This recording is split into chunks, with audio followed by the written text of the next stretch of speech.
Buenas noches. Esta idea de hacerlo en este formato surgió hace más de un año, cuando una madre me decía, mientras estábamos con los hijos pequeños, siempre teníamos instrucción. Ahora tenemos los hijos ya en la adolescencia y ahora surgen muchas cosas y necesitamos como un poquito más de información para poder manejar todas estas cosas. Y nosotros le prometimos que en algún momento iba a suceder, quizás no tan rápido como yo hubiese querido, pero aquí estamos. Y hay algunas cosas que quisiera solamente decir como una zapata, un fundamento sobre el cual edificar. Cuando se habla de los adolescentes, a veces uno se acerca a esta etapa de la crianza de los hijos con cierta predisposición. Es como que se sobreentiende que parte de la naturaleza de la adolescencia es la rebeldía, es el no someterse a los padres, y es como si esto es una característica esencial. Sin embargo, cuando nosotros vamos a las Escrituras, nosotros vemos al escritor de Proverbios, inspirado por el Espíritu Santo, dando instrucciones específicas a padres de adolescentes y de jóvenes, por la naturaleza de lo que allí se dice. En el primer capítulo de Proverbios, el autor inspirado habla de la importancia de seguir no solamente enseñándole a nuestros hijos adolescentes el temor a Dios, sino también modelándole. Y también habla de algo muy importante, que es el cuidado que hay que tener con las compañías y las amistades de nuestros hijos. O sea que si el Espíritu Santo inspiró al autor a decir cómo trabajar con los hijos para que anden en obediencia y en temor de Dios, es porque se puede. Si no se pudiera, pues entonces caso perdido y que el Señor nos ayude y hablamos cuando ellos sean adultos. Pero no es así. Por otro lado, es importante también entender que hay dos caras de una misma moneda cuando se están criando adolescentes. Uno tiene que ver con nuestros hijos, con la inclinación de sus corazones. A veces tenemos hijos que tienen con una inclinación muy fuerte hacia hacer su voluntad por encima de cualquier otra cosa. Otros vienen más dóciles. Y eso es algo que solamente puede transformar el Espíritu de Dios. Si alguien aquí piensa que vamos a dar una fórmula de cómo arreglar a los adolescentes, entonces está equivocado. Porque ninguno de nosotros podemos arreglarlos, eso solamente lo puede hacer el Señor. Pero eso no significa que nosotros no podamos hacer nada. Y la otra cara de la moneda es precisamente el aspecto paterno, porque a veces los padres tenemos parte en lo que se ve en nuestros hijos. Yo creo que fue en uno de los libros de Tripp que escuché la ilustración de un hijo que tuvieron que llamar al papá porque él era incontrolable. Cada vez que algo sucedía que no le gustaba y empezaba a hablarse, él lo resolvía parándose y saliendo de la habitación. Así que llegó un momento donde llegó al extremo y se invitó a los padres a conversar acerca del hijo. Empiezan a hablar acerca del hijo, la mamá, el papá, y el papá empieza a defenderse. Hasta que en un momento el papá se molesta, se para y se va. Evidentemente el director dijo: oh, ya, yo entiendo de dónde viene eso. Entonces a veces nosotros pensamos que el mal está en nuestros hijos y a veces el mal está en nuestro ejemplo. Y por último, es muy importante que nosotros tengamos motivaciones correctas en las cosas que queremos lograr en nuestros hijos o que queremos ver. Porque la comodidad, la reputación, la falta de problemas no es una buena motivación. La motivación es que ellos tienen almas eternas y nosotros queremos que ellos anden en los caminos del Señor. Nosotros no queremos que ellos desperdicien sus vidas. Y no solamente es vital nuestras palabras, sino que es vital nuestro ejemplo. Cuando hacemos algo como esto puede servir como un foro para encender la chispa, para entrar en conversaciones posiblemente más profundas. Cada vez que contestamos preguntas, esto siempre tiene limitaciones, porque el que trabaja en consejería sabe que un mismo escenario un elemento cambia y posiblemente hace que el consejo cambie completamente. Por eso es que ustedes van a escuchar con frecuencia que nosotros vamos a estar aquí diciendo, bueno, posiblemente o quizás la mejor solución, y uno va a decir, pero y si es posiblemente y quizás ellos no saben qué es lo que están hablando, ¿para qué están ahí? No, el punto es que hay muchos elementos involucrados. Recuerden que ellos son personas que tienen almas eternas y que cuando se habla de personas, de personalidad, los elementos involucrados son muchos y varían de caso en caso. Así que en muchas ocasiones nosotros esperamos, ¿verdad?, contestar preguntas, pero en otras ocasiones lo que va a suceder es que van a salir otras preguntas nuevas que quizás no tengan respuesta aquí inmediata. Quizás la respuesta debe ser de una manera personal, abordando cada detalle. Así que nosotros oramos en primer lugar por nosotros, que el Señor nos llene del conocimiento de su voluntad, que es lo mismo que ser llenos de su palabra, pero también oramos por ustedes, que el Señor les ilumine y puedan entender y aplicar las cosas que aquí se van a tratar.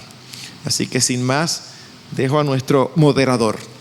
Bien, aquí tenemos una gran cantidad de preguntas y les adelanto que no podremos responderlas todas por motivos de tiempo. Yo trataré de ir agrupándolas por temas. Sin embargo, tanto el pastor Lester como el pastor Marcos estarán disponibles también, no después de la reunión, ¿verdad?, pero en otro momento para ayudarnos. Quisiera comenzar con esta primera pregunta que creo que es determinante en la crianza. ¿Cómo manejar frecuentes desacuerdos de crianza con mi esposa? Debemos entrenarlos y animarles en amor para esta vida y la venidera, pero ella es sobreprotectora. A mí me da la impresión que Lester sabía que esa era la primera pregunta, porque antes de esto dijo, tú vas a contestar la primera. La verdad es, mis hermanos, y esto va para todo, algo importantísimo para todos como creyentes es tener los principios bíblicos claros. Y nosotros siempre debemos partir del principio bíblico hacia el caso particular. Esa no es la tendencia natural. La tendencia natural nuestra es, mi caso particular es único y tiene ciertos elementos que apoyan que yo me olvide de ciertos principios. No. ¿Por qué digo esto? Bueno, porque fíjate, la respuesta sería diferente si quien es apoyador es el esposo y no la esposa. Porque Dios ha establecido un orden en la familia. Y si ambos son creyentes, el responsable final de lo que ocurre en el hogar y de la crianza delante de Dios es el padre y esposo, por encima de la madre y esposa. Claro que es importantísimo ponerse de acuerdo. Y cuando no lo logran, entonces la esposa debe descansar en el diseño de Dios y apoyar la decisión final del esposo. Pastor, aunque yo esté convencida que es un disparate lo que él está haciendo, mira, hay alternativas, trata de convencerlo. Si tú estás convencida que es algo grave, dile, pero vamos, mi amor, a pedir consejo antes de tomar esa medida, vamos a buscar ayuda. Él se tranca y dice que es por ahí. Si lo que él está decidiendo no es pecaminoso, porque entonces también se estaría violando un principio. Si lo que él está decidiendo no es pecaminoso, entonces a la esposa le conviene confiar en el diseño de Dios y saber que lo piadoso es seguir el curso de acción que el esposo le está diciendo. Yo no estoy diciendo que la esposa debe decir sí a todo y que debe quedarse callada. No, habla, argumenta. Debe haber un canal de comunicación abierto, pero al final, permisos. Nosotros acostumbrábamos a dar permisos conjuntos. Papi, mira tal cosa, déjame hablar con tu mamá. Mami, mira tal cosa, déjame hablar con tu papá. En muchos casos yo estaba dispuesto a dar el permiso. ¿Saben qué sucedía? Mi esposa tenía una sabiduría impresionante. Ella decía que no estaba de acuerdo y yo, ¿y por qué? Y cuando ella daba sus razones, uy, sí, tienes razón. Sin embargo, había ocasiones en que no nos poníamos de acuerdo. Y entonces, en esas ocasiones, yo a veces recuerdo haber tenido que decirle: mi amor, ya lo hablamos, casi siempre yo entiendo lo que tú me dices, yo te estoy entendiendo, pero creo que este punto es más fuerte, así que vamos a hacerlo así. Sí, pero entonces, mi vida, ya, soy el responsable, vamos a hacerlo así. Y entonces se iba por ahí. Así que mi hermana, ore mucho, hable mucho con su esposo. Si usted cree que él no la escucha, pídale que le escucha, pero tenga entendido que escucharle y hacerle caso son dos cosas diferentes. Cuando en Génesis dice: por cuanto oíste la voz de tu mujer, no fue porque le hizo caso, no fue porque la oyó, no, fue porque le obedeció cuando él tenía que decir lo contrario. Yo quiero añadir algo a eso. Por un lado, si la objeción que la esposa en este caso está teniendo es algo que realmente para ella es un problema de conciencia, entonces ella debe buscar consejo y debe procurar de que juntos vayan y busquen el consejo de un pastor o alguna persona que les ayude a discernir esto, porque puede ser que ella se someta a lo que él está diciendo y así tiene que hacerlo en el momento, pero puede ser que a la larga las objeciones que ella tenga sean realmente las válidas. En ese sentido ellos deben buscar clarificación, pero en todo caso, a la larga el ejemplo que se da a los hijos es un ejemplo importantísimo. Yo me imagino que ya si ustedes tienen hijos adolescentes, saben aquí que ellos saben a quién preguntarle qué, ¿verdad que sí? ¿Sí o sí? Ok, eso es. Yo recuerdo, leyendo el periódico hace muchos años, yo he hecho esta anécdota en otra ocasión, y yo estoy oyendo a mis hijas que están cuchicheando por ahí, y en un momento dado le dice una a la otra: no le preguntes eso ahora que está leyendo el periódico. Y ella dice: ¿qué importa? Dice que él a todo le dice que no. En la época que se leía el periódico, ¿verdad? O sea, y ellos sabían si era una cosa de cierta naturaleza, ir donde la mamá; si era de cierta naturaleza, ir donde el papá. Y ese tipo de juego se implementa dentro de la casa porque conocen las opiniones encontradas que los padres tienen.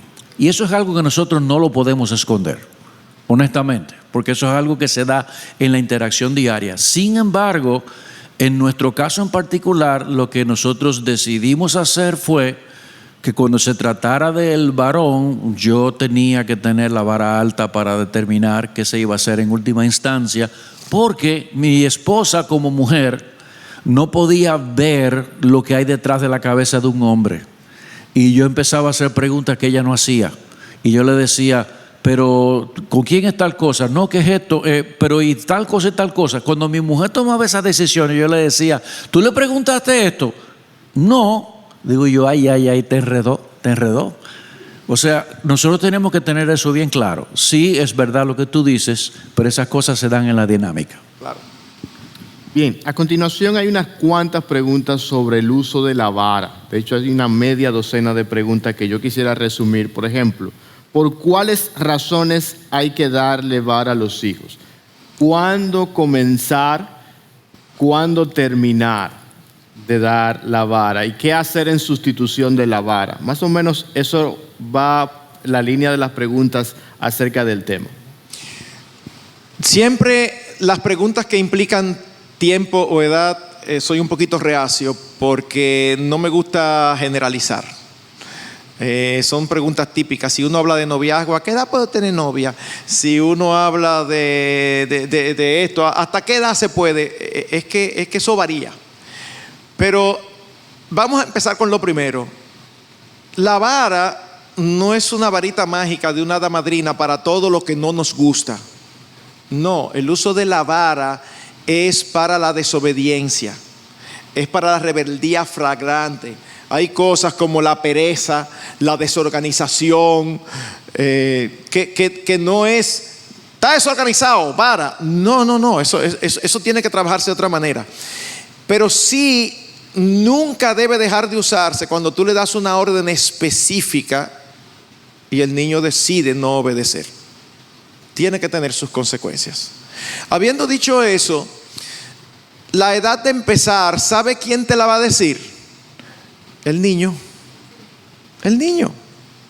Empieza a caminar y eviten los dos extremos. Hay padres que quitan todo para que él no tenga nada que ponerle mano. Eso es un extremo. El otro extremo es casa que son unos museos. Y yo digo, el pobre niño tiene que andar de perfil para no tumbar nada. Entonces, no, si ya tú diste a luz y tiene un niño, dale un poquito de espacio. Ahora bien, deja 2 o 3 cosas. Y viene, aprendió a caminar y viene y se acerca a un adorno. Tú le dices, fulano, no. En el mejor de los casos, él te va a mirar y se va a ir por otro lado, pero esa no es la gran mayoría. Él te va a mirar y como quiera le va a poner la mano. Ya está listo para el uso de la vara. Tú le quitas la mano, tú le dices, en la mano, ¡pa! No. Y si es la primera vez, va a llorar y va a veces se trancan, que tú dices, se me va a ahogar el muchacho. No, nadie se ahoga por eso. Pero a veces quedan trancados o abren los ojos como que lo mataron y fue un topadito. Algunos, ya eso es suficiente. ¿Qué hacen otros? Llorando, pero vuelven. Entonces tú vuelves y le dices, no, le quitas la mano y lo repite. ¿Hasta cuándo, pastor? Hasta que ellos quieran. Ay, sí. La gran mayoría, 1 o 2 veces ya es suficiente. Hay algunos que hay que estar un poquito más.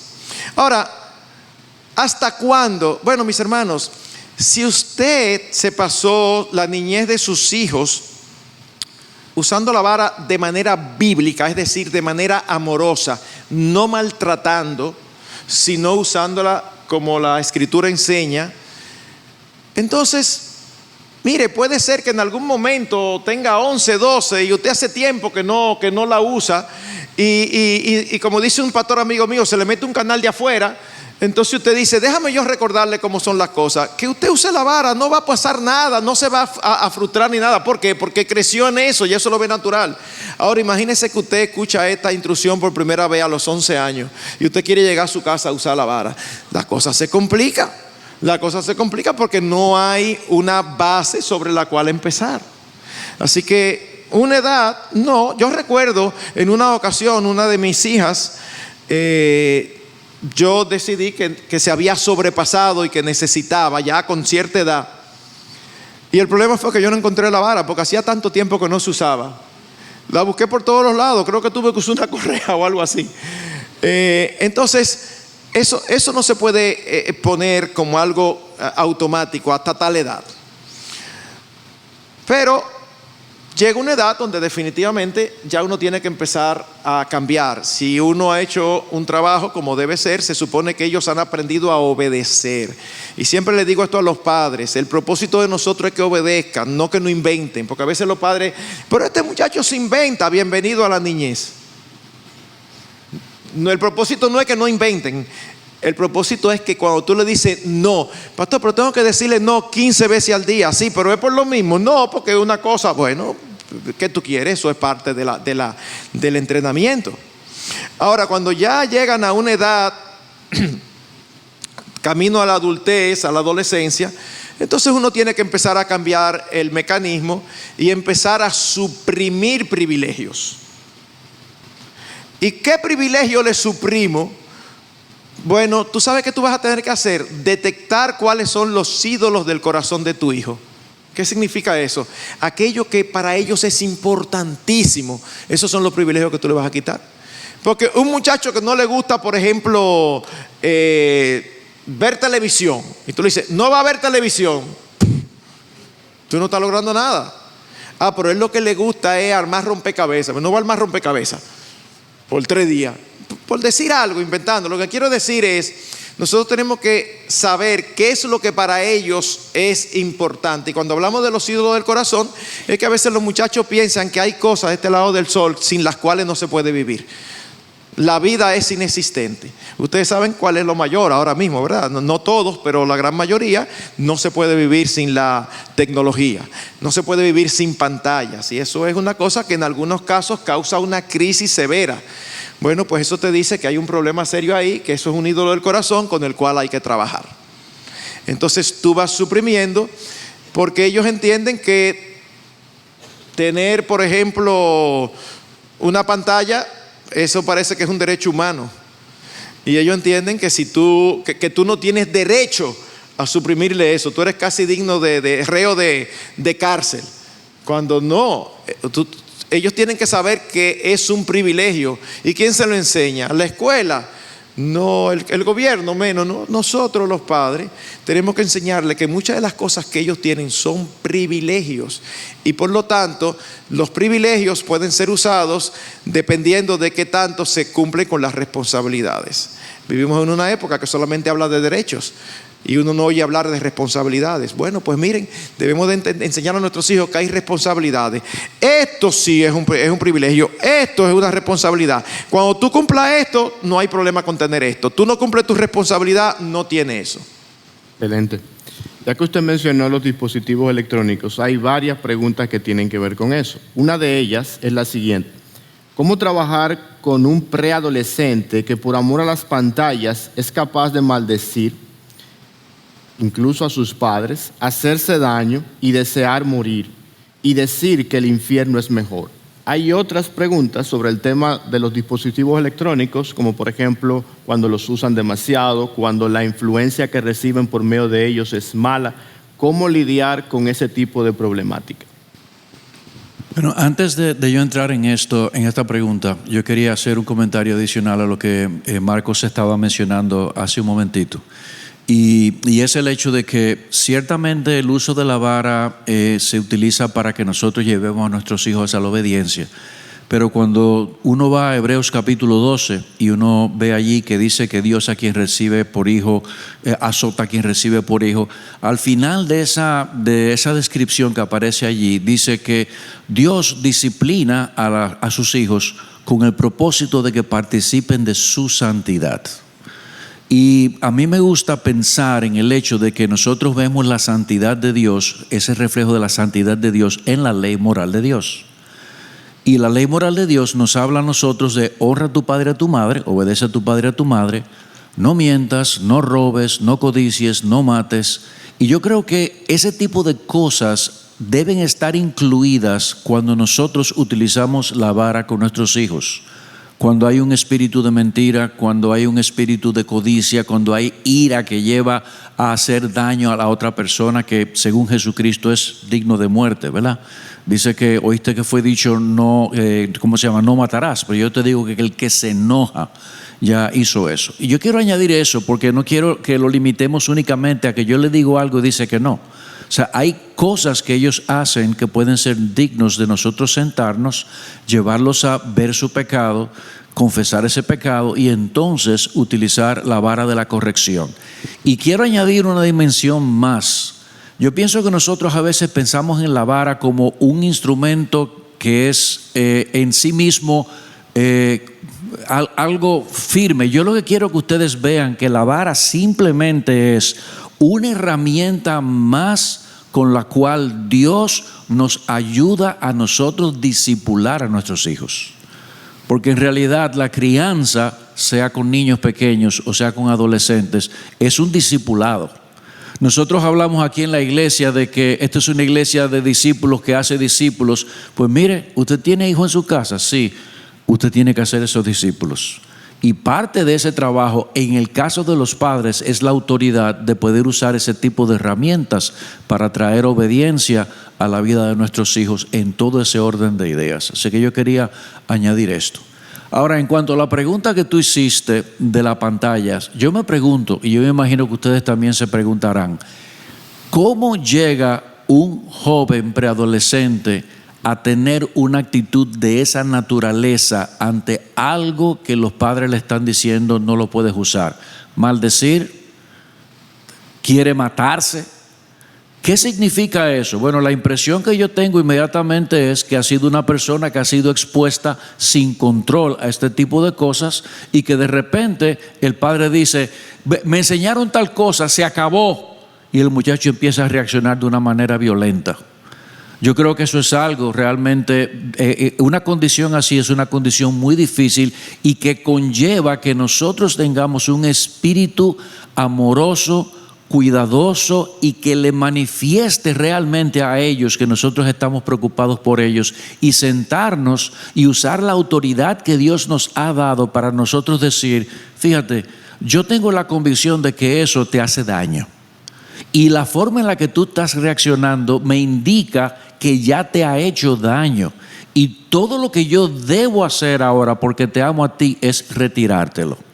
Ustedes pueden estar seguros, ¿verdad?, que a menos que no sea alguien que tiene y que ha dado manifestaciones de un desorden de algún tipo, eso de yo me voy a matar, no creo que sea algo que nosotros debamos realmente ponerle mucho caso, aunque lo que yo estoy diciendo en el mundo en el que nosotros estamos viviendo, ¿verdad?, a mí me comerían vivo solamente por decir lo que yo estoy diciendo aquí.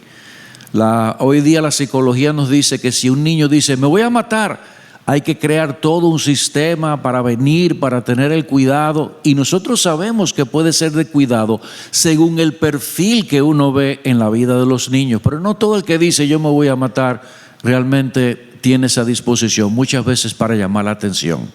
Pero nosotros como padres tenemos la responsabilidad, como autoridad que Dios nos ha dado, de guiar a nuestros hijos por las cosas que son buenas para ellos. Yo le voy a poner esto por delante. Vamos a quitar la pantalla. Él tiene ahí un pote de fentanilo. Ustedes saben lo que es eso, ¿verdad que sí? No. Ok, ustedes no ven noticias. Bien.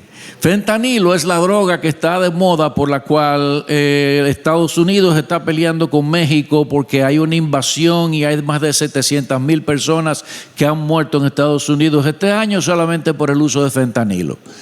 El niño suyo se quiere meter una pastilla de fentanilo y usted le dice que no se la va a meter y él le hace una rabieta y le dice que se va a matar. ¿Usted se la va a dejar coger? ¿Se la va a dejar coger? Entonces, veamos eso de la misma manera. O sea, cuando yo creo que algo le puede hacer daño, con amor, con ternura, con cariño, pero con firmeza, nosotros tenemos que ponernos fuertes y usar la autoridad que Dios nos ha dado. Quiero añadir algo.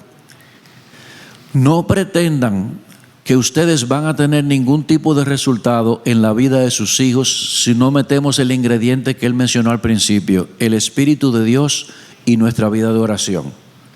Si nosotros vemos algo como eso en la vida de nuestros hijos, eso es para que nos dé un frío profundo en el corazón y decir, ¿qué yo he hecho con este muchacho? Porque ese tipo de reacción habla de lo que yo he hecho con ese muchacho. Me enfoca a mí y yo debo buscar ayuda para que alguien me ayude a mí a ver qué fue lo que yo no vi en la vida de ese hijo.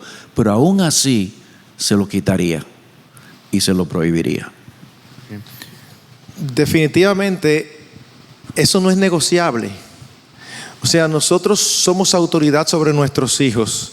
Cuando son niños, cuando son adolescentes, cuando son jóvenes y aún cuando son adultos debajo de nuestra jurisdicción, es decir, debajo de nuestra dependencia y de nuestra casa. Eso no significa que los vamos a tratar igual. Tú no tratas a un niño como tratas a un adolescente o a un joven. Sin embargo, mis hermanos, nosotros tenemos que ser conscientes que no solamente tenemos autoridad sobre nuestros hijos, sino que también tenemos la responsabilidad. Y aunque ustedes nos escuchan hablando, ¿verdad?, muy tranquilos, por dentro, escuchar que un hijo llega a eso nos escandaliza. Nos escandaliza. Es como, ¿y qué fue lo que el papá o la mamá o ambos no han hecho? No que qué han hecho, no, ¿qué no han hecho? Pero parte del gran problema, y yo no estoy exagerando, el gran problema que tenemos hoy, parte de ese gran problema es que los padres ni siquiera están conscientes que hay un problema. Nosotros tuvimos hace unos meses atrás a una persona experta en tecnología aquí y avisamos de todas las maneras habidas y por haber. Y nosotros quedamos un poco defraudados por la asistencia. Y muchos aquí conocen familias donde los hijos tienen un desorden con las pantallas, no estaban aquí. Entonces, el problema es todavía peor. Es cuando hay una epidemia de cáncer y las personas ni siquiera saben que lo tienen. En estos días se iba a dar el taller en San Pedro de Macorís. Se suspendió. ¿Saben por qué se suspendió? Por falta de quórum. Eso significa que los padres macorizanos están haciendo las cosas bien. ¿Eso es lo que significa? Evidentemente que no. Eso es lo que significa que ni siquiera son conscientes de la necesidad que tienen.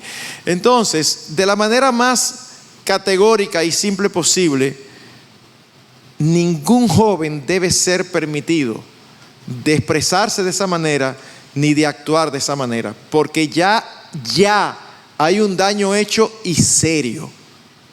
Y serio, no es un asunto de, es que él es muy iracundo. No. Eso es serio y eso puede marcar su vida futura de muchísimas maneras negativas. No. Nuestros hijos pueden estar en desacuerdo y muy posiblemente estarán en desacuerdo si usted a un adolescente le dice, no, disminución de las pantallas. Te le va a argumentar y todo, ellos no van a estar de acuerdo. Pero cuando ha habido una relación y un trabajo hecho con intencionalidad, pues ellos no estarán de acuerdo, pero eso no va a significar que hay esa rebeldía o que van a manipular diciendo que es mejor no vivir. De hecho, esa expresión es como, wow, es un vicio, como es cualquier droga, y a veces los padres no lo vemos. Sí es. Hay otras preguntas en torno a la tecnología, quizás esa es la que refleja el caso más drástico, pero en todo caso, con relación a la tecnología, pudiera añadir, hay que buscar un sustituto. Es decir, no simplemente se trata de no hagas eso, no veas eso, no uses eso, y entonces, ¿qué hago? ¿Qué voy a hacer? Como padres somos responsables de proveer un contexto en el que los muchachos puedan desarrollar sus dones, puedan poner sus energías a flor de piel, un deporte, una clase extracurricular, algún instrumento musical, algún idioma.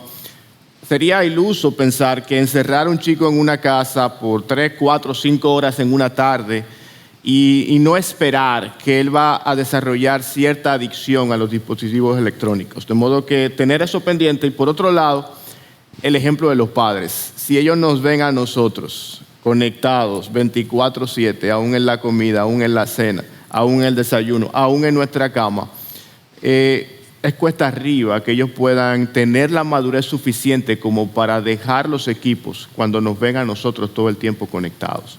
Tener eso muy pendiente. Vamos a pasar a un grupo de preguntas que todos los padres temen, y este es el momento cuando empezamos a escuchar las preguntas en torno a la sexualidad. Hay muchas preguntas del tema, pero una de ellas es, ¿a qué edad comienzo a hablar de sexualidad con mis hijos?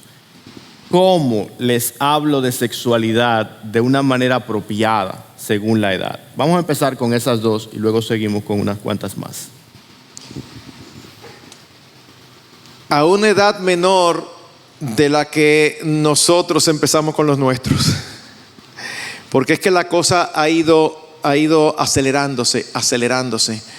Antes usted tomaba un muchacho de 12 años, mira, mijo, vamos a hablar, yo quiero decirte, y uno, ahora, los muchachos en los Estados Unidos, que es donde se lleva todo tipo de estadísticas, están empezando a ver pornografía desde los 8 años. Y uno dirá, pero es que nacen dañados porque a los 8 años yo no estaba pensando en eso. Bueno, no es necesariamente que ellos empiezan a los 8 años deseando pornografía, porque no es que ellos están buscando pornografía, es que la pornografía los está buscando a ellos. Y aquí viene el problema con los padres. Si usted tiene un hijo adolescente, asuma que posiblemente está viendo pornografía. Óigame, no, el mío no. Qué cosa, ¿eh? Ustedes que trabajan en el colegio, y no he hablado eso con ellos, pero es que es lo mismo siempre. Yo estoy seguro que ustedes lidian continuamente con padres que creen que sus hijos son lo que no son. Mi hijo, ver pornografía, no, yo sé que yo lo conozco, yo sé que él no tiene eso, el muchacho hasta aquí. mis hermanos, hay que empezar ahora más temprano que tarde. Y uno tiene que estar a la casa de ir viendo por dónde están. Hay algunos niños que salen sumamente precoces. Hay niños que tú lo ves a los 7, 8 años que le dicen los tíos inconversos, los familiares inconversos, que son totalmente insensatos a un niño de 9 años. Y dime, ¿tiene una noviecita? ¿Cuántas novias tienes? ¿Cuántas novias tiene? O sea, que ya está implicado que tener varias está bien. O sea, ya tú sabes. ¿Cuántas novias tiene? Y uno como papá, pero por favor. Pero ni siquiera es eso ahora. Es que tú no sabes quién le enseña algo. Entonces uno tiene que empezar temprano. Y empezar temprano significa tan pronto tú sepas que él está sometido a un ambiente donde puede obtener información que no va a ser de tu parte y que va a ser distorsionada. Así que tú tienes que ser claro. Parte de enseñar sexualidad a nuestros hijos es hablar de una manera natural. Nosotros mismos a veces le traspasamos. O sea, tu niño varón se da un golpe y tú dices, ay, mi amor, el dedo. Pero va a orinar y se agarra el pene con el zipper y tú dices, ay, te agarraste el pene. Y es como un misterio. Tú le estás enseñando que hay algo malo. O sea, ¿por qué tú no le puedes llamar por nombre a su miembro? Y entonces a veces somos nosotros primero que tenemos que estar claros que tenemos que ser lo más natural posibles en la manera en que tratamos con ellos. Cómo se manejan en la casa, de qué manera ustedes le permiten ser abiertos. Tu hijo, tú lo oyes relajando, que tú ve a la mamá que está en ropa interior y el papá entra y dice, papi vio a mami. Y tú le dices, mire, Freco, ¿qué es lo que usted está hablando de eso? No, esa es la oportunidad para tú seguirle la corriente y decirle, sí, pero ya tú sabes que entre los esposos eso es así. De verdad, o sea, a veces uno se topa con situaciones que son como las ideales. Uno tiene que crear una confianza para que cuando uno hable a los hijos no lo vean como que uno está diciéndole algo grandísimo. Yo a veces me río porque he escuchado a madres que le han dicho a sus hijos y sus hijos han salido con unas ocurrencias que por un lado alegran porque te dice que son inocentes, pero por otro la verdad es que uno se ríe porque son unas ocurrencias que tú dices, ellos no están entendiendo del todo, pero tú los vas entrenando. Entonces, mi hermano, hay libros. Si usted dice que yo no sé ni por dónde empezar, mire, hay buenos libros. Hay un libro de Josh McDowell que se titula ¿Cómo hablar de sexo con mis hijos? Óigame, léalo, entrénese, pero trate de que sean ustedes los primeros que le hablen, para que cuando vengan esas ideas distorsionadas, ya ellos pueden decir, pero eso no fue lo que me dijo papá, o eso no fue lo que me dijo mami, y puedan decir, pero ven acá, tú me dijiste tal cosa y ahora me están diciendo esta otra. Una vez más, una oportunidad para hablar. Pero es importante crear un buen ambiente. Bien. No, yo quería decir en cuanto a eso que la visión que uno tiene de la sexualidad, si es simplemente la relación sexual, uno lo va a enfocar de una manera, pero si la sexualidad es yo soy un hombre, yo soy una mujer, yo tengo órganos distintos, yo soy diferente, Dios me creó de una forma, eso es algo que se establece desde el momento en que ellos nacen y uno empieza a tener interacción con ellos y a hablar con ellos y hacerles ver primero que eso es algo que Dios lo ha hecho por diseño y que eso no tiene nada de malo. Y como tú bien dices, poco a poco uno va haciendo un despliegue, un disclosure de cada etapa en la que ellos se encuentran en la vida, de lo que ellos deben saber. Yo decía hace un tiempo, ¿verdad?, que si tu hijo tiene 7 u 8 años de edad y ellos no tienen ningún tipo de conocimiento que ha venido de parte tuya, yo estoy muy convencido de que ya tú estás tarde, de que ya hay algo que ellos conocen, que han sabido, que han oído un muchacho en la escuela. De hecho, a veces hasta le hacen pregunta a uno, ven acá, ¿qué significa tal cosa? No voy a repetir la palabra, ¿verdad? Porque a veces tú dices, y tú te quedas así como con cara de póker, ¿verdad? Y lo único que uno le pregunta es, ¿quién te dijo eso? ¿Verdad que sí? No es quién te dijo eso, es, mira, eso es una palabra que la gente utiliza para hablar de tal cosa que nosotros hemos hablado. Pero eso es una palabra usada de esa manera vulgar y que distorsiona lo que Dios ha hecho en nosotros. Lo hace ver como algo feo, algo sucio, cuando Dios nos ha hecho de cierta manera. O sea, hay que darle esa perspectiva a ellos de que nosotros estamos hablando de algo que es bueno, de algo que está diseñado por Dios, de algo en lo que ellos, si el Señor así lo permite, también van a involucrarse y van a disfrutar, sobre todo en un mundo donde hay tanta confusión. Nosotros estamos viendo cómo en los Estados Unidos, aunque ahora hay un poquito más de cordura, ¿verdad?, hay realmente mucha turbación. La gente tiene mucha confusión y nosotros vemos a personas de esa naturaleza que creen que ellos pueden ser de otro sexo habiendo nacido en un sexo, y nuestros hijos tienen que saber que la gente piensa así. A los 7 años de edad ya nuestros hijos tienen que saber que la gente piensa de esa manera, que la gente se confunde con ese tipo de cosas, y que cuando ellos oigan que fulano que es un trans o algo así, digan, ¿tú estás oyendo eso? Ese no tiene la mente de Dios, ese no sabe cómo Dios lo diseñó. O sea, nosotros tenemos que adelantarnos a esas cosas y no esperar que ellos lo reciban de la calle. Si usted lo espera que lo reciba de la calle, usted está tarde, porque ellos se van a llenar la cabeza de muchísimas cosas. Ya usted mencionó este aspecto de la inclinación sexual. Hay varias preguntas en torno a ese tema. Un par de preguntas más en esa índole. Por ejemplo, alguien pregunta, ¿qué hago si mi hijo presenta síntomas de afeminado? O sea, si mi hijo presenta ademanes, algunas expresiones afeminadas, ¿y qué pasa si presenta inclinación o deseos o atracción, aunque no lo diga, hacia el mismo sexo? Esa es una pregunta. Y la otra es, ¿qué pasa si descubro a mi hijo o si descubro que mi hijo se masturba, mi hijo adolescente? Quizás uno pueda responder uno. Sí, yo en cuanto a ver en nuestros hijos inclinaciones de esa naturaleza, o sea, tener gestos que puedan ser gestos femeninos o algo así, tú estás hablando de un varón, ¿verdad? Ok.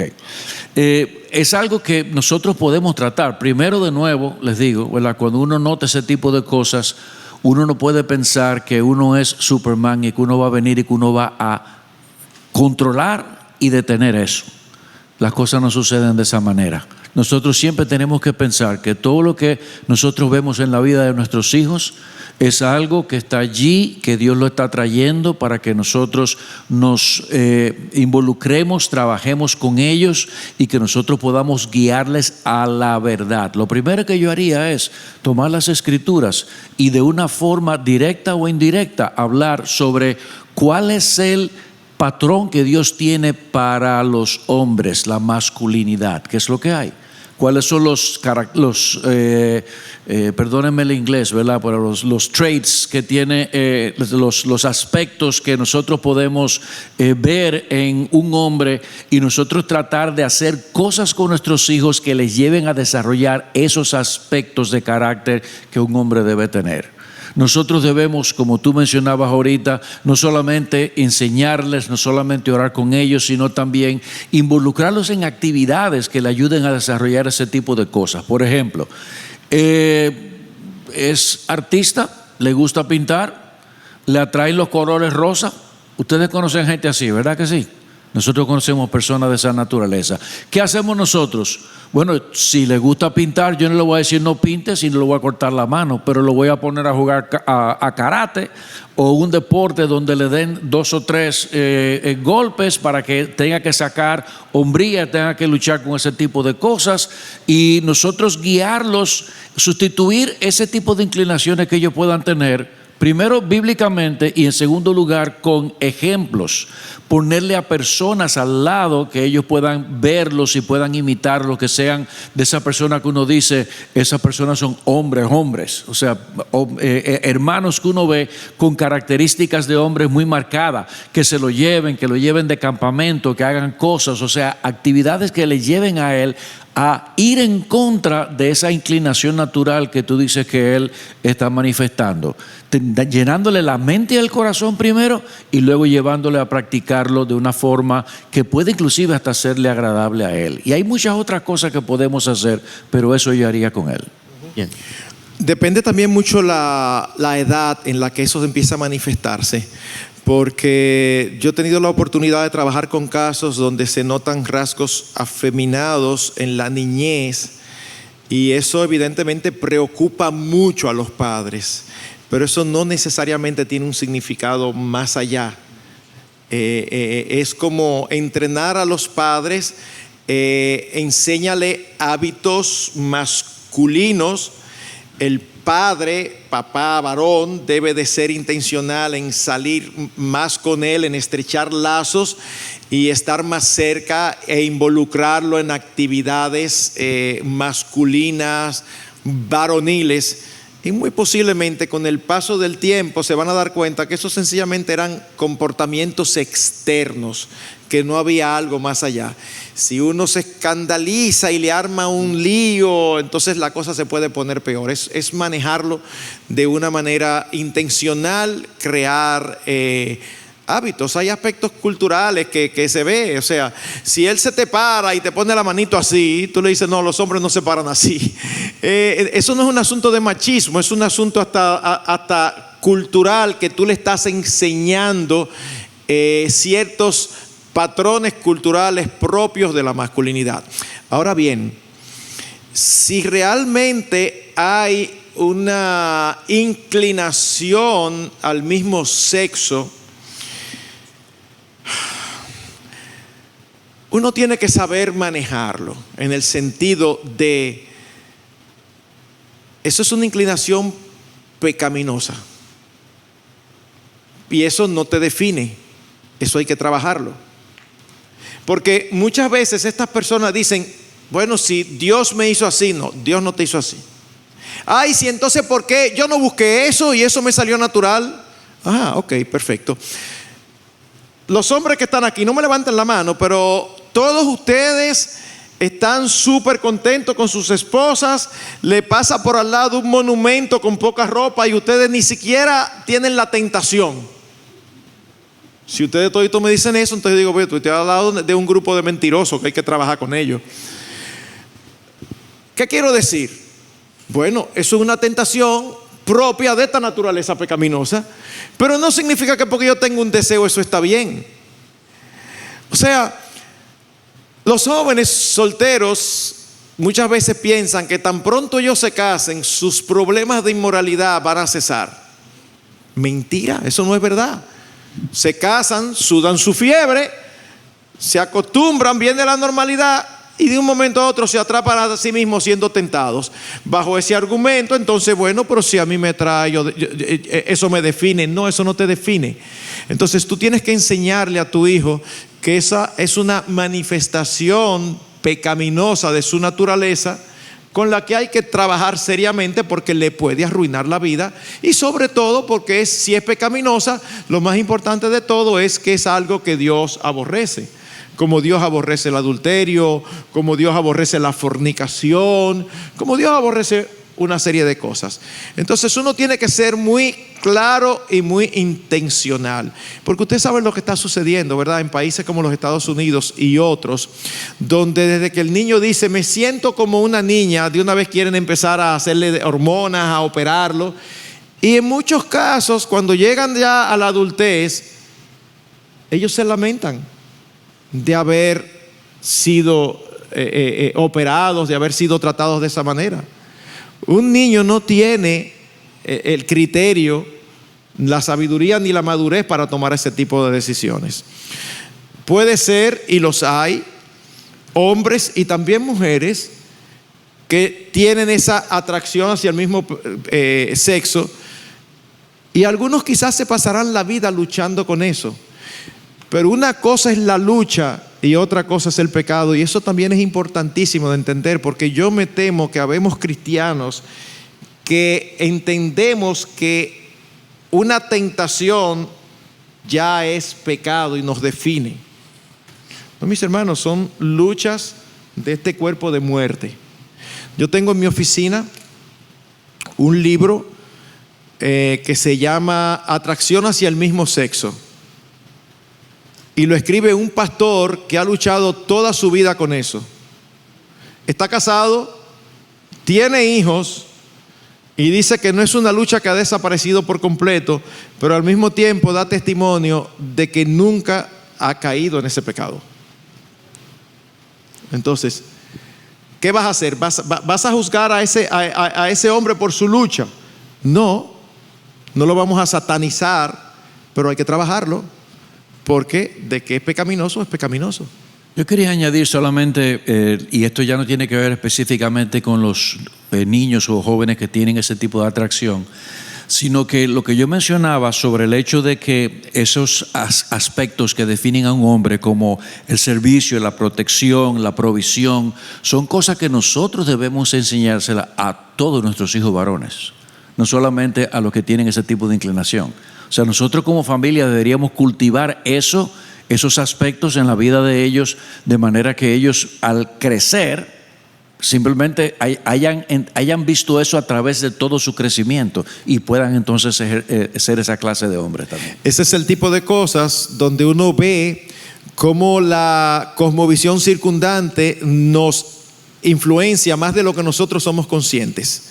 Porque a veces tú puedes toparte con algún padre cristiano que entiende que sus hijos, varón y hembra, son iguales y que por lo tanto no debe criarlos a él como un macho, a ella como una feminista. Confundir, porque eso es mucho que está en boga, ¿verdad? No, tú a un varón tienes que criarlo de una manera y a una niña tienes que criarlo de otra. Tú tienes que ser intencional en enfatizar esos rasgos. Tú tienes un varón que venga, que me ayude con la maleta, que cargue aquí, que cargue allá. De hecho, no estamos en contra de que un varón arregle su cama. No estamos en contra de que en la rotación de la casa tenga que fregar. No estamos en contra de eso. Pero tú tienes que enseñarle a tu hijo varón, si tiene hermanas, que si en un momento determinado hay que mover algo, donde hay un hombre, una mujer no tiene por qué estar tirándose un peso arriba. Eso no es machismo, eso es masculinidad bíblica. Dios nos creó a nosotros con la responsabilidad de ser protectores, de ser proveedores. Y eso, aunque se supone que debe venir con ese chip incluido, cuando no está, hay que ser intencional en desarrollarlo y en cultivarlo. Bien, aún tenemos otros temas, pero aún está la pregunta en el aire sobre la masturbación. Mucho más brevemente, ¿qué hacer cuando sabemos que un hijo adolescente se masturba? Parte del problema con eso es que algunos entienden que la masturbación es un acto físico exclusivamente. Y eso no es verdad. De hecho, yo me asombro muchísimo porque conozco un libro buenísimo de un autor buenísimo, pero me choca muchísimo que él dice que no, que eso es un acto que como que no le dé mucha importancia a eso. No. Normalmente la masturbación incluye pensamientos. Y entonces se quebranta el mandamiento que el Señor claramente estableció. Ustedes recuerdan cuando el Señor dijo: óyeme, si tú miras a una mujer para codiciarla, ya adulteraste. Hay algunos que enfatizan mucho el aspecto de que Dios hizo la sexualidad para ser compartido entre hombre y mujer. Y por lo tanto, aún la masturbación fuera un acto con la mente en blanco, sería pecaminoso. Yo puedo comprar ese esquema, pero no me mato con nadie por eso. Pero sí por lo otro.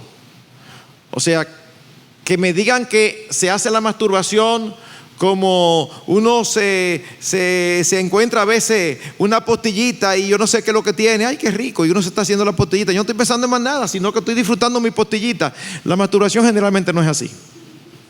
La masturbación generalmente no es así. La masturbación implica pensamientos, implica ideas, que es como una sinergia entre el acto físico y los pensamientos. Y los pensamientos indefectiblemente son pecaminosos, porque tú no puedes tener pensamientos sexuales cuando tú no tienes una esposa o un esposo que es quien tú tienes en tu mente. Pero hay un asunto que es bueno que nosotros lo tengamos bien claro en nuestras mentes. Nosotros no tenemos ningún poder para detener a alguien que esté haciendo eso. ¿Qué tú vas a hacer? ¿Pasarte 24 horas con él? ¿Amarrarle las manos? ¿Hacer qué? ¿Qué tú vas a hacer?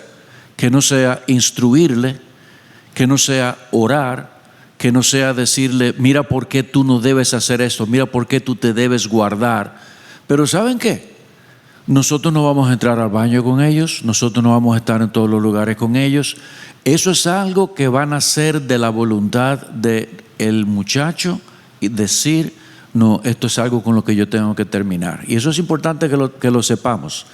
Muchas veces nosotros cometemos el error de pensar que voy a venir como padre y le voy a decir, mira, en esta casa tú tienes que hacer tal cosa y si no te voy a majar.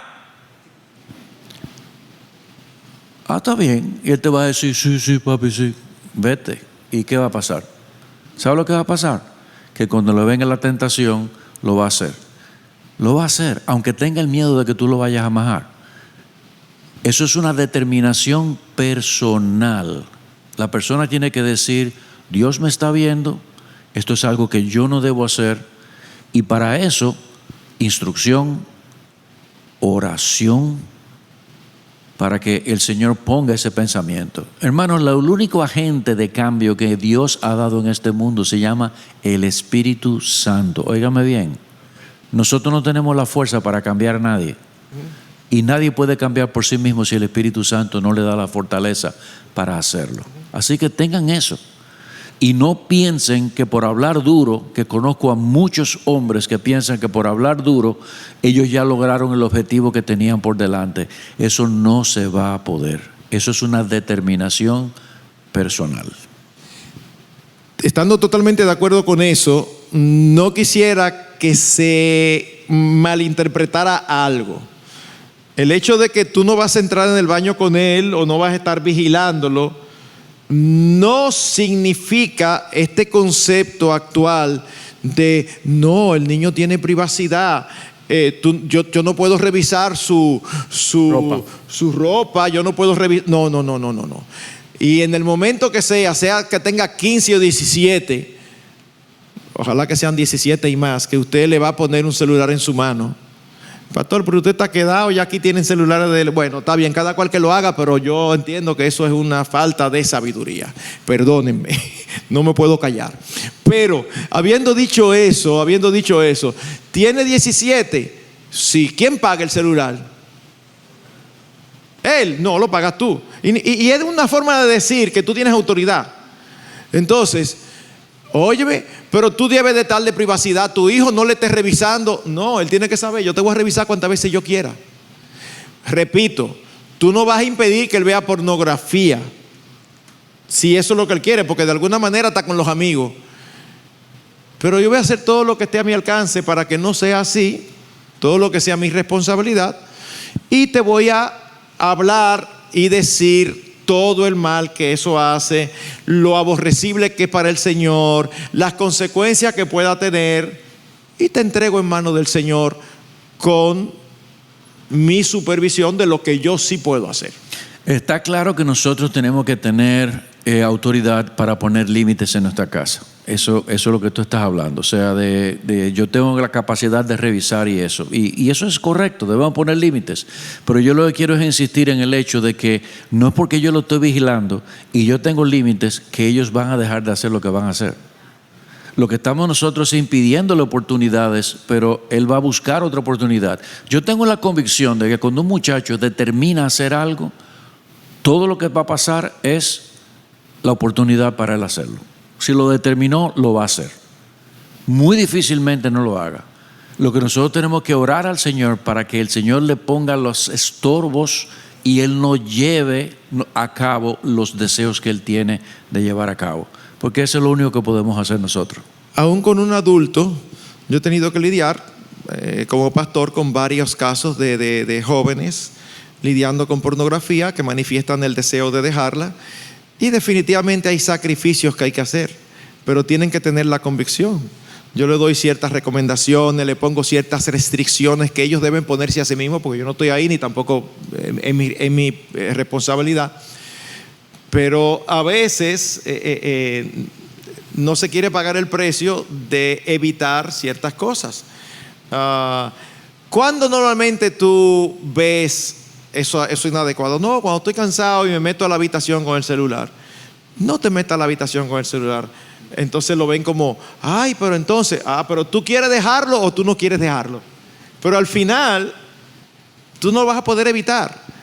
Tú tienes que ser intencional en estorbarlo en todo lo que te sea posible y en hablarle, pero al final tienes que orar al Señor que su espíritu lo convenza y le dé convicción de pecado. Amén. Porque si no hay convicción de pecado, escondido todo se puede. Amén. Antes de pasar al último grupo de preguntas, hay unas cuantas del tipo de las relaciones de noviazgo. En primer lugar, ¿cuándo debería yo permitir como padre a mi hijo o a mi hija tener una relación de noviazgo? ¿Cuáles son los límites, los parámetros que yo debería tener en cuenta? Y aquí hay una pregunta acerca de eso que es también una situación un poquito más drástica. Mi hija de 19 años vive conmigo, se queda en la casa del novio, se van juntos de vacaciones. ¿Qué debo hacer si lo hacen a pesar de que ella no es creyente? En cuanto a la primera pregunta, se la voy a dejar a Marcos, ¿ok? Porque es muy fácil. No, pero en cuanto a la segunda pregunta, cuando uno escucha que mi hija vive conmigo, tiene 19 años de edad, asumo que en ese sentido está bajo mi autoridad. El primer pensamiento que me viene a mí a la cabeza es el caso del sacerdote Elí con sus hijos. Si ustedes conocen ese caso, ¿verdad? Donde Dios a través de Samuel le hace saber al sacerdote Elí de que él iba a juzgar a sus hijos, los iba a matar, pero le añade que también iba a matar a Elí, y la razón por la que iba a matar a Elí es porque él no los estorbó, que fue la palabra que Marcos usó hace un momento, que uno debe estorbar a los hijos. ¿Y qué de peculiar tenía el hecho de que Elí estorbara? Bueno, vamos a ver cuál era la posición que tenía Elí. Él era el padre, a pesar de que sus hijos eran personas adultas, y él era el sumo sacerdote, y ellos eran sacerdotes en la casa de Dios. Eso quiere decir que él tenía prácticamente una doble autoridad. Uno, porque ellos debían honra hacia él, aunque eran adultos, y dos, porque él tenía la potestad de bloquear, el deber de bloquearlos a ellos por las cosas que él sabía. ¿Cómo nosotros sabemos que él sabía? Bueno, porque la Biblia dice que él los llamaba y les decía: mis hijos, no es bueno lo que yo escucho de ustedes. En otras palabras, miren, déjense de hacer eso no le conviene, eso no está bien. En otras palabras, él sabía, no lo aprobaba, pero no usaba la autoridad que Dios le había dado. ¿Qué implicación tiene eso? Bueno, que a la larga él estaba honrando más a sus hijos que lo que estaba honrando a Dios. Ahora vamos al caso de esta familia. Cuando yo como padre digo, mi hija se está acostando con el novio, se van de vacaciones y tienen una vida marital abierta sin ser marido y mujer, pero ella vive aquí conmigo, ¿qué hago con ella? ¿Qué ustedes creen que nosotros deberíamos hacer con ella, con nuestra hija? En amor, de nuevo, nosotros no le vamos a poder cambiar la mente a ella si ella no desea que su mente sea cambiada. Dice, yo no veo nada mal en que yo haga eso. Nosotros vamos a tener que escoger que en nuestra casa nosotros vamos a servir a Dios antes que servir a nuestros hijos. Y duele como ustedes no se imaginan tener que tomar una decisión de esa naturaleza y tener que decirle a uno de nuestros hijos, mira, en esas condiciones yo no puedo tenerte aquí en mi casa. ¿Por qué? Porque tu vida está deshonrando lo que yo te he enseñado a ti toda la vida, que Dios es un Dios celoso, que Dios es un Dios a quien nosotros tenemos que amar, que Dios dice que eso que tú estás disfrutando está reservado para cuando hay un contrato de matrimonio entre tú y tu novio, y nosotros en esas condiciones yo no lo puedo aceptar. Eso no significa que yo no te amo. Y eso es importante que lo digamos, porque muchas veces cuando esas cosas pasan, la incomodidad tan grande que nosotros tenemos, que es una mezcla de lo que Marcos decía al principio, cuando él decía nuestra reputación, lo que la gente va a pensar, el pique de que yo me pasé la vida entera criando a esta muchacha y mira ahora lo que me está haciendo. Todas esas cosas vienen a la mente de uno, todas esas cosas, pero uno tiene que decir, espérate, es mi hija, yo la amo, yo estoy haciendo esto porque yo amo a Dios más de lo que amo a mi hija. Espero yo que sea así con todos nosotros, y que nosotros tenemos que poner una raya en la arena que nos duele increíblemente, y se lo vamos a decir. Tú no sabes el dolor que me da a mí tener que tomar esta decisión, pero esa es la decisión que voy a tomar. ¿Por qué? Porque es necesario para mí honrar a Dios antes que a los hombres, aun sean mis propios hijos. Yo no veo otra salida para una situación de esa naturaleza, la verdad. No, estoy totalmente de acuerdo. Hay varios conceptos que son importantísimos.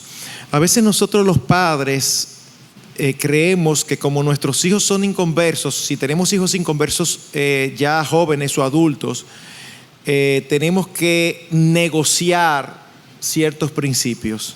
No, mis hermanos. O sea, yo no puedo hacer que mis hijos se conviertan, pero yo en mi casa serviremos al Señor. Y eso significa que hay cosas que son inadmisibles en mi hogar. Déjenme poner, pues es un caso bastante, ¿verdad?, claro y complicado y penoso. Déjenme poner un caso como un poquito más típico. Tú tienes un varón y el varón tiene 22 años, 23 años. Está estudiando, está bajo tu jurisdicción. Esa parte es importantísima, mis hermanos. Está bajo tu hogar y tiene una novia. Tú no estás llamado a ponerle un espía ni un detective para saber si ellos están acotándose o no. Pero, si tú te enteras, tú tienes que decirle, mi amor, eso que ustedes están haciendo es pecaminoso.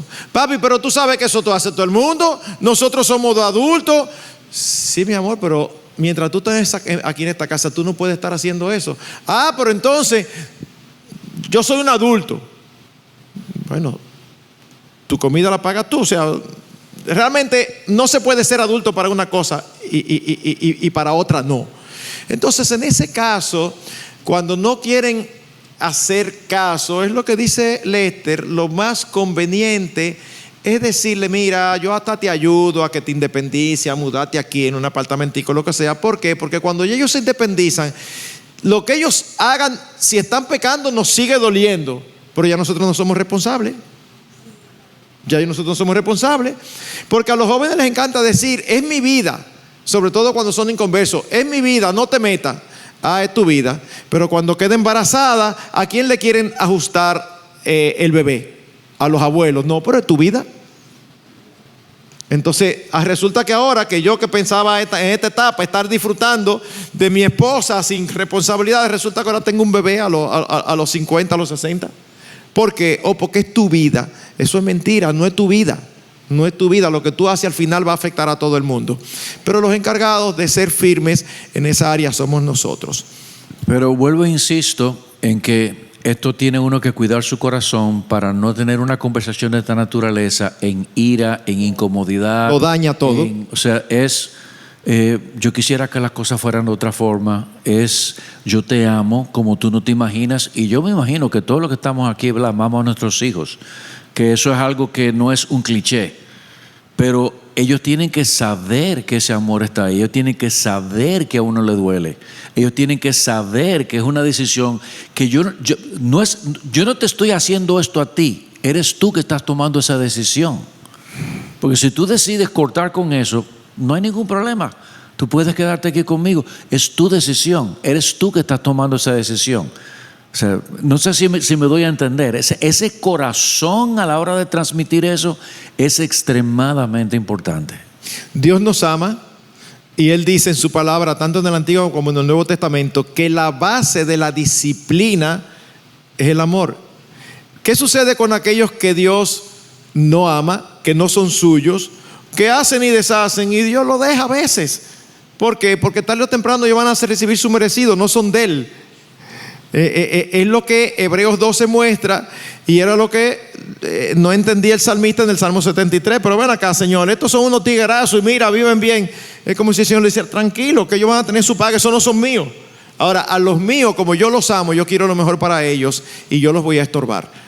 Así que no es, y te me va de aquí, que no es así, Mira, como dice Lester, a veces con lágrimas y reiterándolo, todo eso es envuelto en un baño de amor. Pero amor y firmeza no son antagónicos, son complementarios. La parte del noviazgo, déjenme decir lo más breve que puedo, porque hay cuánto que decir, pero lo primero es entender cuál es el propósito del noviazgo. Eso es fundamental. El noviazgo no es una etapa natural de dos enamoraditos para que ellos tengan novia y después cuando crezcan entonces algo más serio. No. De hecho, cada vez, y perdónenme si alguno de ustedes ha usado, no tengo a nadie en mente, pero cada vez que yo oigo a un padre cristiano diciendo que su hijo o su hija tiene un noviecito, a mí me dan la gana de preguntarle, ¿por qué es así chiquito? Pero es gana de molestar mía, porque yo sé que no dicen noviecito porque es chiquito, pero se lo traduzco lo que significa. Cada vez que un padre dice que su hijo tiene un noviecito, eso significa que eso no es serio. Y si no es serio, ¿para qué tú lo dejas? Porque el noviecito, pero tienen sus cositas cada uno y ya sienten y ya resuelven y se embarazan. Y entonces, el noviecito terminó siendo el esposote. Entonces nosotros no queremos eso, sin perder de vista que lo más importante es que se pega contra el Señor. Así que de verdad, mis hermanos, si el propósito del noviazgo es conocerse para luego acceder al matrimonio, ¿qué hace un muchacho, una muchacha de 15, 16 y hasta 17 años teniendo novio? Ay, pastor, pero usted sí es exagerado. 17 años, están saliendo del colegio, le queda una carrera por delante. Pero yo conozco matrimonios que se llevan muy bien y ellos fueron novios de los 15. Yo conozco gente que se ha jondeado de un cuarto planta y se ha sobrevivido. ¿Te va a tirar? Entonces, no. Yo les recomiendo, y perdonen porque no soy dado a eso, pero no puedo dar todas las explicaciones. Pero nosotros tuvimos que hacer aquí una conferencia para padres titulada El noviazgo de nuestros hijos. ¿Saben por qué? Y le voy a contestar parte de la pregunta. ¿Qué se permite, qué no se permite? Lo que se permite y no se permite tiene que ver mucho con los padres. Yo tuve 3 hijas. Y con mis hijas, por lo menos con 2 de ellas, porque ya otra estaba adulta y estaba fuera de mi jurisdicción, ahí yo no tenía esa injerencia, pero 2 de ellas que entraron en esa relación de noviazgo mientras estaban bajo mi autoridad, yo le puse reglas muy específicas que como pastor yo no se la puedo poner a los jóvenes de aquí de esta iglesia, porque esa no es mi prerrogativa, no es mi autoridad. Así que yo no le puse esas reglas como pastor, sino como padre, porque no son reglas que si se hace lo contrario se peca. No necesariamente se peca, pero se pone uno en una situación muy peligrosa. ¿Ustedes saben qué sucedió? Para hacerle una historia corta, nosotros nos llevamos en uno de esos retiros de jóvenes que tenemos a los muchachos y hablamos de noviazgo. Increíble, convencimos a muchos de la importancia de guardarse, de cuidarse, y llegamos felices porque escuchábamos los testimonios. ¿Saben qué ocurrió? Hoy cuando llegaron a la casa de los padres de esta iglesia, los padres, ay, pero ni un besito, pero eso no es nada, porque cuando yo tenía amor yo me daba uno y eso no era nada. Entonces yo empiezo a preguntar, pero ¿tu papá era creyente? No, entonces ya ahí empezaste mal, tú no eras creyente, número uno. Número dos, fantástico, tú besaste a tu novia y fue un besito así de piquito y no pasó más nada. Usted sabe, pastor. Usted sabe, pastor. Entonces, si tú sabes que no te pudiste quedar ahí, ¿para qué rayo tú eres el promotor de que tu hijo y tu hija participen de eso? ¿Estoy yo diciendo que besarse en la boca cuando son novios es pecado? Yo no estoy diciendo eso. Pero me llama la atención que cuando tengo un grupo joven delante y digo, díganme aquí cuál ha besado y todo se ha quedado ahí, no ha pasado ahí, no hay mano. Digo, entonces, ¿por qué se insiste? Porque hay una relación entre la boca, las manos. Usted besa, inmediatamente esas manos empiezan a ponerse donde no van y todo eso. Ay, yo soy muy claro, tengo que ser claro, a ver si entiende, porque uno se lo dice en clave y no entienden, y diciéndolo claro no hacen caso, imagínate. Entonces tuvimos que tener una charla para padres. El resumen es, les recomiendo que escuchen. Ustedes buscan en YouTube el noviazgo de nuestros hijos y ponen mi nombre, ustedes tienen 3 horas de instrucción ahí. Bien, tenemos que ir aterrizando el avión, pero no sin antes responder la pregunta más votada de la noche, que todavía no la hemos respondido. Pero vamos a ver si la podemos responder brevemente y terminar con 2 o 3 preguntas relámpagos, cosas que se han quedado por ahí. Esta es la pregunta. ¿Cómo manejar los amigos que son mala influencia cuando los niños son pequeños? ¿Debo confiar en que tal vez la mía es la influencia positiva? Es decir, que mis hijos son la influencia positiva para los demás, ¿o debo esperar lo contrario? Porque a veces pasa que pensamos que nuestros hijos son la influencia positiva y los otros son la mala influencia. Pero hay varias preguntas en torno a las amistades, en torno a la mala influencia de no creyentes a veces, familiares y demás. ¿Cómo lidiar con eso? Yo sospecho, quizás no, pero sospecho que podemos tener opiniones un poquito ligeramente diferentes. Así que porque yo tiendo a ser muy fuerte con eso, así que yo voy a dejar que Lester responda.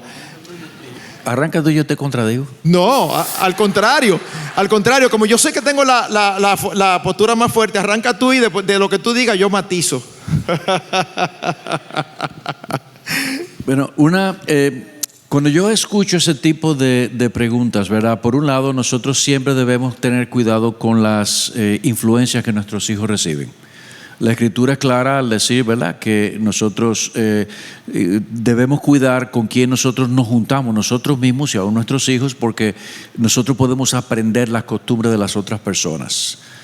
Sin embargo, muchas veces veo que eso se utiliza para nosotros querer controlar y separar a nuestros hijos de todas las personas que están a su alrededor, sobre todo en la situación en la que están en una escuela. O sea, es imposible para nosotros como padres poder controlar la exposición a otros muchachos, aunque sean diferentes a nuestros hijos.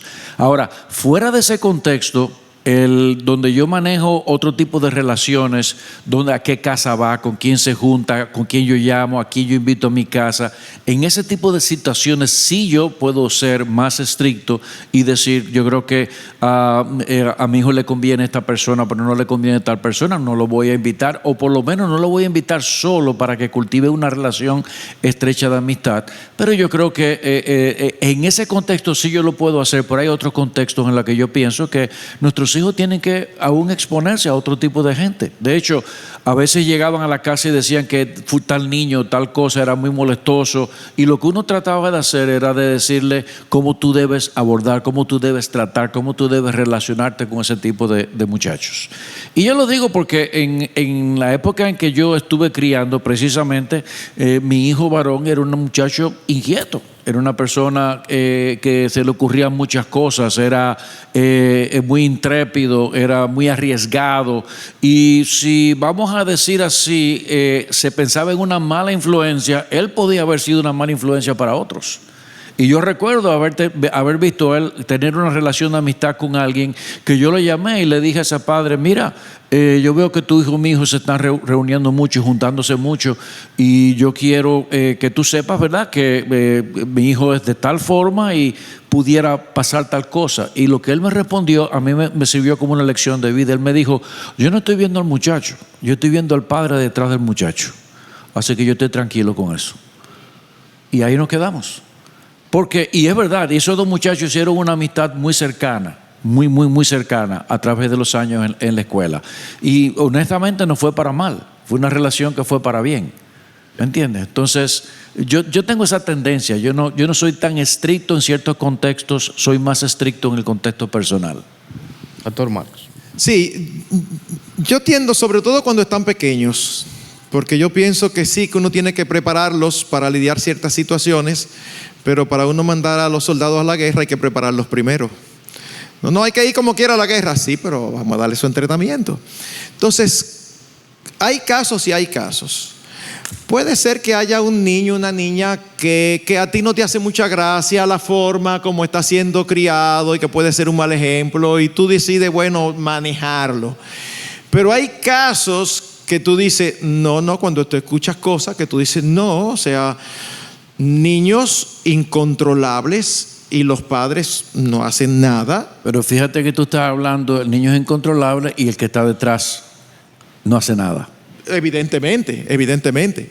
No, perdón. Si es un padre que está haciendo el trabajo y el que tiene la dificultad es el niño, yo estoy de acuerdo con lo que dijo. Claro, espérate, vamos a trabajar junto a esto.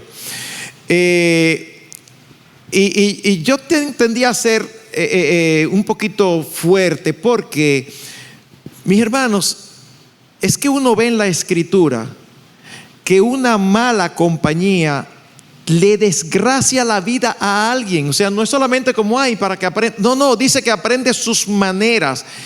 Entonces, yo puedo ser muy, ¿verdad?, amoroso y todo eso, pero cuando veo muchachos que tienen ciertos comportamientos, cuando veía ciertas niñas o niños con cierto comportamiento y sus padres, uno lo hablaba y no lo veían y todo, y dice, bueno, eso no van a ser los amigos nuestros.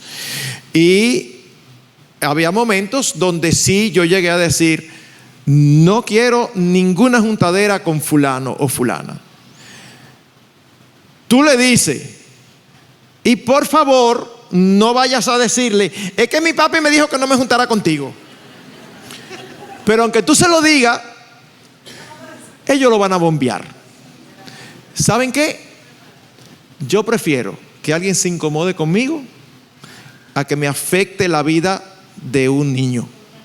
De verdad. Porque yo veía padres que tenían ciertas preocupaciones, pero entonces, ¿y qué va a pensar el hermano? Yo me preocupa lo que el hermano piense. Pero cuando tiene que ver con el alma eterna de mi hijo, que piense lo que quiera. Que piense lo que quiera. En ese sentido es que yo digo que yo tendía a ser bastante duro, porque yo vi muchos casos de padres que debieron romper relaciones, esa es mi convicción, debieron romper relaciones, pero entonces le daba apuro de que entonces lo que vamos a pensar, lo que vamos a decir, ay no. Entonces en ese sentido, uno como padre a veces tiene que tomar decisiones drásticas.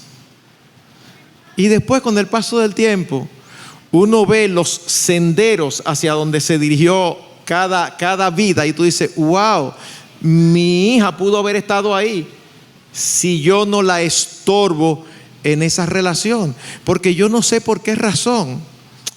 Una forma de decir, teológicamente hablando, uno sabe por la inclinación de nuestros corazones. Usted encuentra una muchacha modelo o un muchacho modelo y no son los populares.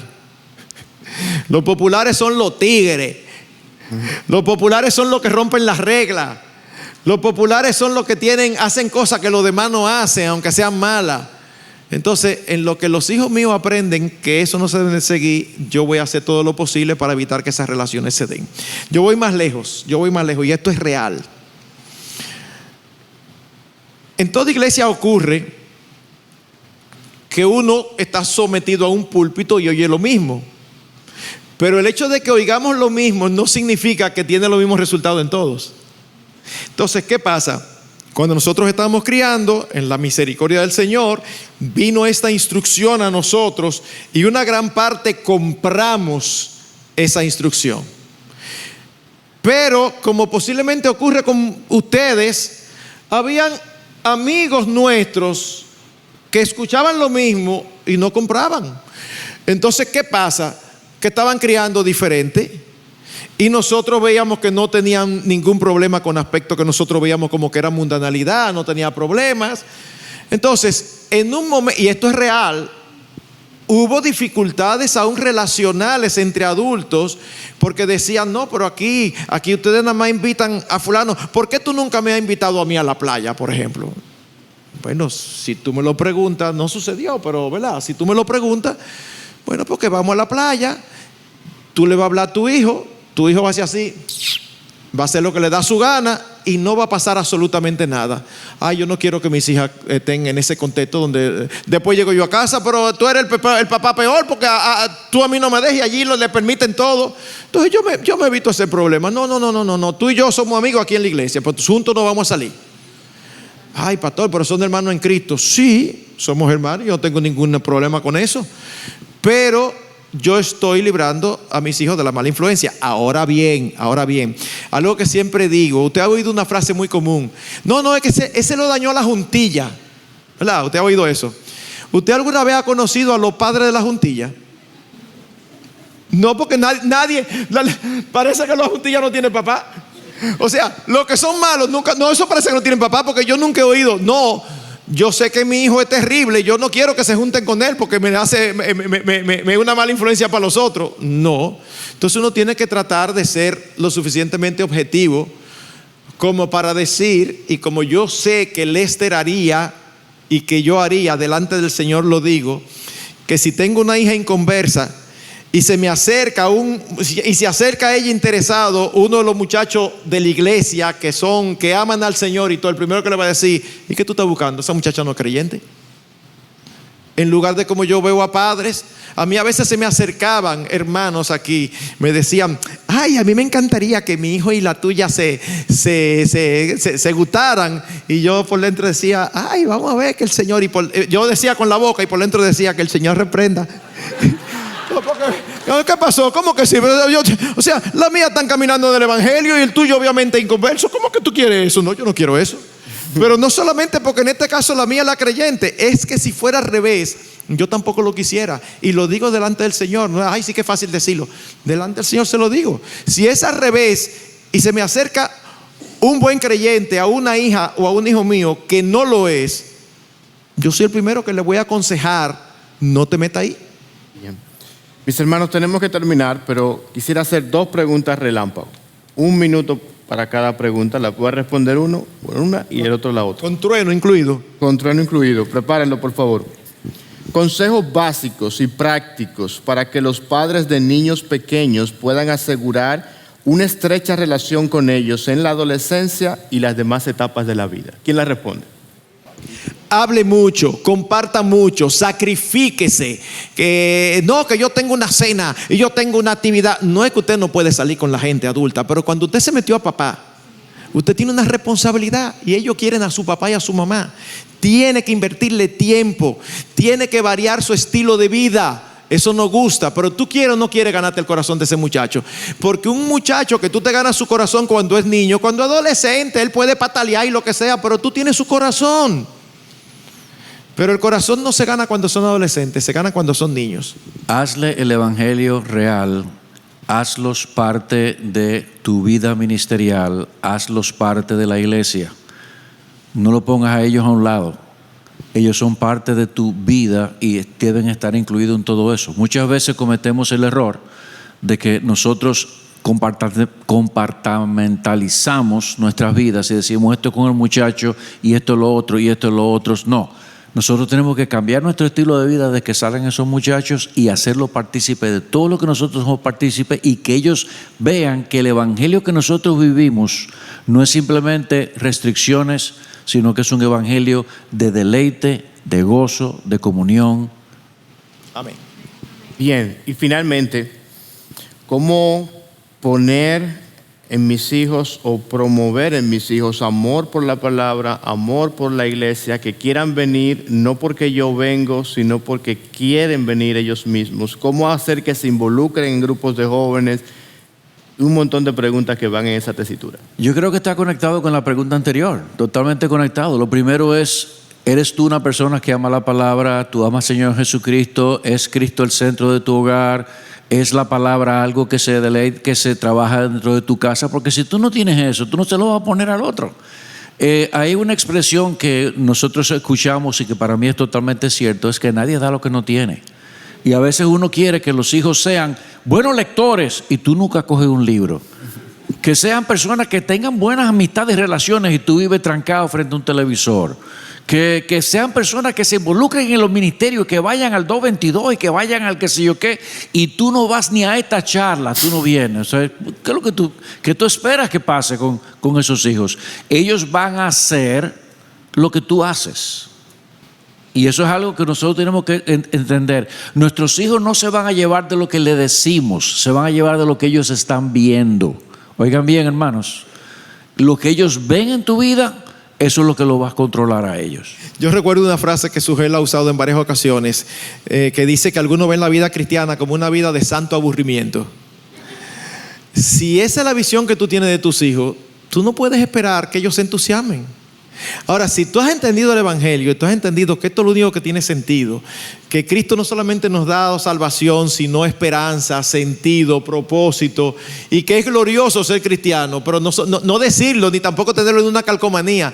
No, que tus hijos ven que tú respiras el Evangelio por doquier, que eso es lo que a ti te apasiona, que eso es lo que a ti te entusiasma. Pastor, es que yo no soy así, que eso no tiene que ver con cada uno de nosotros sea, eso va más allá de las personalidades varias que hay aquí. Es que si nosotros entendemos que el vivir es Cristo y que nuestra vida es el Señor, nosotros le vamos a traspasar eso. Pero imagínense, si a la hora del devocional familiar, vamos al devocional, te lo recuerda tu esposa. Ay, mi madre, ¿verdad? Sí.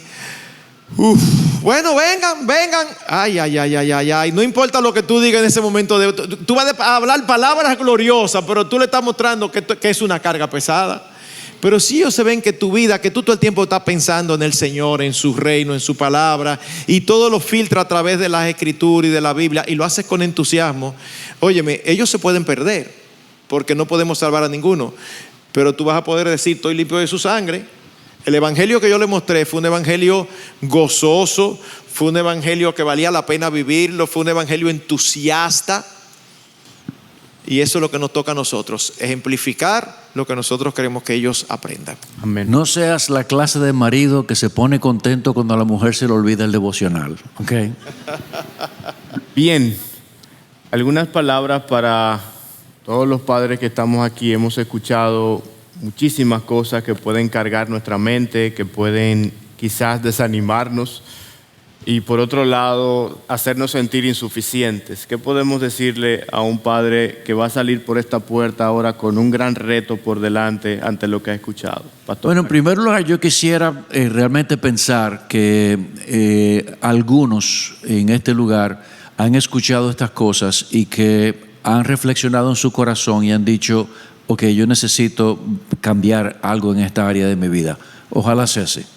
Porque, verdad, nosotros hemos hablado muchas cosas y este es el tipo de contexto en que uno oye una pregunta tras otra pregunta tras otra pregunta y uno no sabe el efecto que eso está haciendo en las personas que están aquí, cuál es el interés de cada una de las personas. Pero si eso ha sido así, si tu corazón se ha cargado, la Escritura dice que ahí está la cruz del Señor Jesucristo, el cual nos dice que si nosotros hemos pecado y confesamos nuestros pecados, Él es fiel y justo para perdonarnos y para limpiarnos de toda maldad. Y no solamente eso, sino que si nosotros le pedimos a Él que por su Espíritu nos dé la capacidad para nosotros hacer bien lo que no hemos hecho bien hasta este momento, o hacer mejor lo que hemos hecho bien, nosotros podemos tener por seguro de que Él responde nuestras oraciones mucho más abundante de lo que nosotros pedimos o entendemos.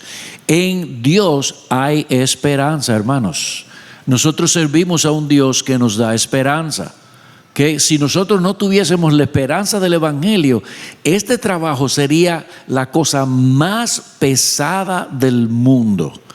Pero nosotros tenemos la esperanza de que Dios responde nuestras oraciones y que Dios quiere eso para nuestras vidas y para la vida de nuestros hijos. Así que yo quiero que esa sea la nota con la que tú te vayas de este lugar. Confiesa si has pecado. Pide, si lo has hecho bien, que te lo hagas, que te permita hacerlo mejor.